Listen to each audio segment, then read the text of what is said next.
Hi hello Hare Krishna. ఎలా ఉన్నారండి మీరందరూ? మేమైతే చాలా బాగున్నాం. Welcome back to Dubai Radha Vishnu family vlogs. నేను ఈరోజు నా లంచ్ ప్రిపరేషన్స్ చూపించాలి అనుకుంటున్నాను. ఇక్కడ వచ్చేసి నేను ఆల్రెడీ రైస్ పెట్టేశాను. 4 విజిల్స్ పెడితే రైస్ కుక్ అయిపోతుంది. నెక్స్ట్ ఇక్కడ వచ్చేసి నేను పప్పు ప్రిపేర్ చేస్తున్నాను. డ్రైడ్ రోస్ట్ చేసుకున్న కందిపప్పు and onion, green chilli, tomato, కొద్దిగా ధనియాలు అండ్ జీలకర్ర వేసుకున్నాను.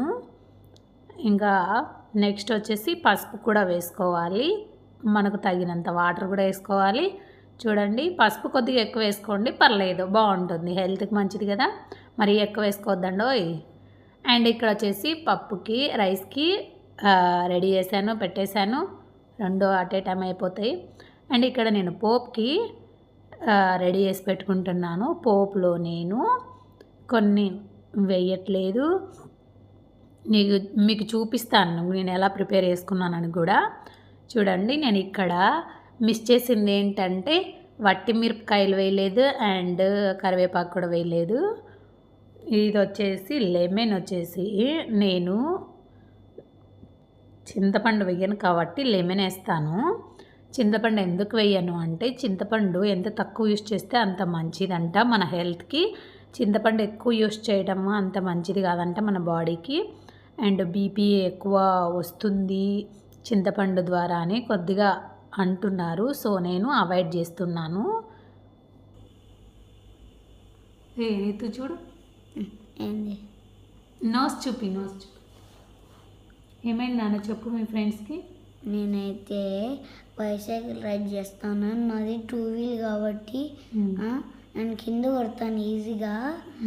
లాస్ట్ టైం నేను ఇది గలిగేసుకున్నాను, ఆల్రెడీ పోయింది అదంతా.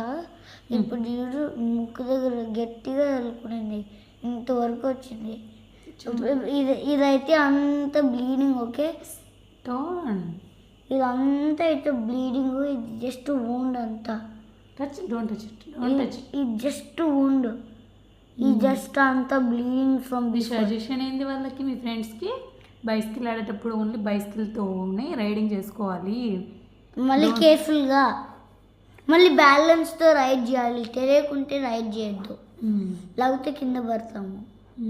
నాకు బ్యాలెన్స్ ఉంది కాబట్టి నేను రైడ్ చేస్తాను, కానీ కొన్నిసార్లు నేను భయపడతాను, కొన్నిసార్లు అందుకు కింద పడతాను.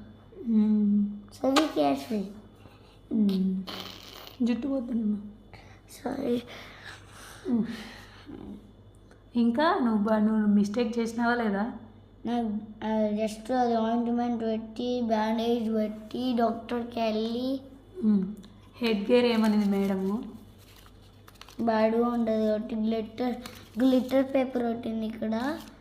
మళ్ళీ రైనో అయితే జస్ట్ ఫేస్ ఇంత పెద్దది ఫేస్ది, జస్ట్ ఓన్లీ ఫేస్ కావాలి. అవును, జస్ట్ రైనోది బాడీ అంతా కాదు, పిగ్ అనుకున్నారు ఫర్ సెకండ్.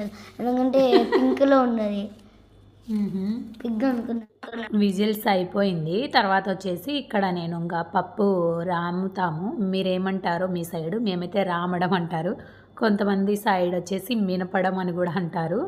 ఏదైతేనేమండి, మనం పప్పు అయితే మినుపుకుందాము. మేము కొద్దిగా వాటర్ ఎక్కువ వేసుకుంటాను, ఎందుకంటే మా హస్బెండ్కి వాటర్ ఎక్కువ వేసుకొని అందులో ఉండే వాటర్ వేసుకోవడం అంటే చాలా ఇష్టము. అండ్ అక్కడ నేను పోపు పెడుతూ ఉంటే ఇక్కడ వీళ్ళిద్దరూ ఫైటింగ్ అనమాట. జస్ట్ ఆయన వచ్చాడు, వాడు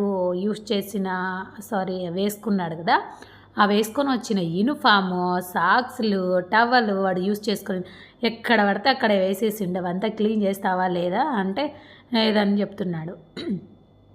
సరే, నేను చిప్స్ ప్యాకెట్ ఇస్తాను, క్లీన్ చేయనానా, మా మమ్మీ చేయలేదు వర్క్ అంతా అని చెప్తుంటే చూడండి, చిప్స్ ప్యాకెట్ ఇస్తామన్నాం కదా, ఇంకా వచ్చేసిండు. ఇక్కడ వచ్చేసి చూడండి, పోపు ఆల్రెడీ ఇంకా అయ్యింది. పోపు ఫ్రై అయితేనే ఇంకా కొత్తిమీర వేసుకున్నాను, ఇంకా సాల్ట్ వేసానండి, ముందు వేయలేదు. సో తగినంత సాల్ట్ వేసుకున్నానండి. చూడండి, వీళ్ళ గొడవ ఇంకా జరుగుతూనే ఉంది. ఇక్కడ పప్పు చూడండి ఉడుకుతూ ఉంది కదా, ఉడికేటప్పుడు ఆపేసుకొని స్టవ్ ఇప్పుడు మనము లెమన్ యాడ్ చేసుకోవాలి. నేనైతే ఒక లెమన్ పూర్తిగా వేసేస్తానండి. మీకు తగ్గట్టు మీరు వేసుకోవచ్చు, లేదంటే చింతపండు అయినా మీరు యూజ్ చేసుకోవచ్చు. ఇక్కడ మా పప్పు అయితే ఇలా ఉంటుంది. అమ్మ సైడ్ వాళ్ళ కొద్దిగా గట్టిగా ఉంటుంది, వాళ్ళు మంచిగా చేస్తారు. ఇంకా మేము కొద్దిగా వాటర్ ఎక్కువ వేసుకుంటాం. ఇక్కడ వచ్చేసి నేను ఫ్లాక్ సీడ్స్ జెల్ చూపించబోతున్నాను. చాలా మంచిగా పట్టించుకుంటే చాలా బాగుంటుంది. అందులో చూడండి, నేను ఒక పెద్ద గ్లాస్ ఆఫ్ వాటర్ వేసుకున్నాను. నా చిన్న హెయిర్కి నాకు సరిపోద్ది. అందులో ఒక స్పూను ఫ్లాక్ సీడ్స్ వేసుకున్నాను. 10 మినిట్స్లో రెడీ అయిపోతుందండి. చూడండి నేను ఎలా పట్టించుకోవాలో చూపిస్తున్నాను. మంచిగా పాయలుగా తీసుకొని నీట్గా స్కాల్ప్కి అప్లై చేసుకొని బాగా మసాజ్ చేసుకోవాలండి. సూపర్ ఉంటుంది. అందులో ఇక్కడ వచ్చేసి నేను చెప్తాను చూడండి, ఇందులో ఏమేమి ఉంటాయి, ఎందుకు మనం యూస్ చేయాలనేది కూడా నేను నాకు తెలిసినంతలో మీకు ఎక్స్ప్లెయిన్ చేయడానికి నేను ట్రై చూడండి. ఇవి వచ్చేసి ఇందులో ఫ్లాక్ సీడ్స్ జెల్ మనం అప్లై చేసుకోవడం వల్ల మన హెయిర్ స్మూత్గా అవుతుంది, మన హెయిర్ గ్రోతింగ్ కూడా బాగుంటుంది, అండ్ స్ట్రాంగ్గా గ్రో అవుతుంది, అండ్ హైడ్రేట్గా కూడా ఉంచుతుంది. ఓకేనా. అండ్ ఇక్కడ వచ్చేసి ఇందులో విటమిన్స్ ఉంటాయండి, ఫైబర్ ఉంటుంది, ఒమేగా యాసిడ్స్, ఫ్యాటీ యాసిడ్స్ అంటారు కదా ఉంటుంది, vitamin E, B and magnesium, ఇలా చాలా బయోయాక్టివ్ కాంపౌండ్స్ అని ఇట్లా అన్నీ ఉంటాయి. చూడండి, నేను చూపించే కన్సిస్టెన్సీలోనే దింపేసుకోండి, లేదంటే గట్టిగా జెల్ ఫామ్ అయిపోతే మనకు అది స్ట్రెయిన్ కుదరదు. అండ్ ఇక్కడ ఉండే వాటిల్లో సీడ్స్ వస్తుంది కదా, మనం వడగొట్టేసుకున్న తర్వాత అందులో ఉండే సీడ్స్ కూడా మనము ఫేస్కి మసాజ్ లాగా, స్క్రబ్ లాగా యూస్ చేసుకోవచ్చు. బాగుంటుంది, ఫేస్ కూడా నీట్గా అవుతుంది. ఓకేనా. ఒక్క బుల్లెట్కు 2 పిట్టలు అంటారు కదా, ఆ టైప్ అన్నట్టు. చూడండి, అది అలా ఉండాలి. మీరు మరీ ఎక్కువ జెల్ ఫామ్ అయ్యే వరకు ఉండద్దు. చూడండి, ఇంకా నేను దింపేసుకుంటున్నా. ఓకేనా. మీరు కూడా అంతే, స్ట్రైనర్ పట్టేసుకొని వడమోపేసుకొని తర్వాత వచ్చేసి దాన్ని చల్లగా అయిపోయిన తర్వాత మీరు కావాలంటే కోకోనట్ ఆయిల్ యాడ్ చేసుకోండి, లేదంటే లేదు. మీరు కోకోనట్ ఆయిల్ ఇందులో వేసుకోకపోతే సోప్ కూడా షాంపూ పెట్టుకుంటారు కదా, షాంపూ కూడా పెట్టనవసరం లేదు. నేను కొద్దిగా కోకోనట్ ఆయిల్ యాడ్ చేసుకుంటాను, 1 అవర్ ఉంచుకుంటాను అప్లై చేసుకున్న తర్వాత. మీరు కూడా 30 to 45 మినిట్స్, లేదా మీకు టైం ఉంటే 1 అవర్ అయినా ఉంచుకోండి, బాగుంటుంది. కోకోనట్ ఆయిల్ యూస్ చేసుకోకపోతే మీరు షాంపూ పెట్టకండి. నేనైతే కోకోనట్ ఆయిల్ వేస్తాను కాబట్టి షాంపూ పెడతాను.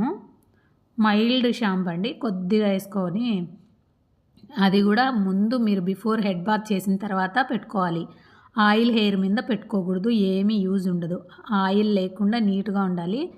హెడ్ బాత్ చేసిన తర్వాత నెక్స్ట్ డే కానీ ఆ రోజు ఈవినింగ్ కానీ అట్లా పెట్టుకోండి, బాగుంటుంది. ఆయిల్ హెయిర్ మీద పెట్టుకోవడం వల్ల ఏమి యూజ్ ఉండదు. డ్రై హెయిర్ పైన పెట్టుకోండి, బాగుంటుంది. అండ్ సాఫ్ట్గా, స్మూత్గా, సిల్కీగా తయారైపోతుంది. ఓకేనా. అండ్ ఫుడ్లో కూడా ఉంటుందండి. ఫుడ్ కూడా ప్రాపర్ ఫుడ్ కూడా తీసుకోవడం వల్ల కూడా ఉంటుంది. కొంతమందికి జెనెటికల్గా ఎక్కువ హెయిర్ ఉంటుంది.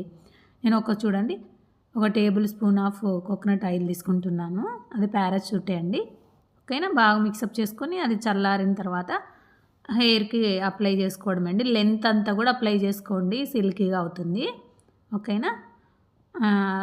బాగా స్కాల్ప్కి మాత్రం బాగా మసాజ్ చేసుకోండి. మీ టిప్స్తో అంటారు కదా, టిప్స్తో బాగా చేసుకోండి. ఓకే. టిప్స్ అంటే ఏమనుకోండి, ఫింగర్స్. చూడండి, చల్లారాక ఇది ఇలా ఉంటుంది. ఓకే. 10 మినిట్స్ పెట్టేస్తే చల్లారిపోతుంది. ఇది ఇలా ఉంటుంది. నేను తీసుకున్న దానికి కన్సిస్టెన్సీ ఇలా వచ్చేస్తుంది. అంతేనండి. Thank you for the watching. Subscribe if you like my video.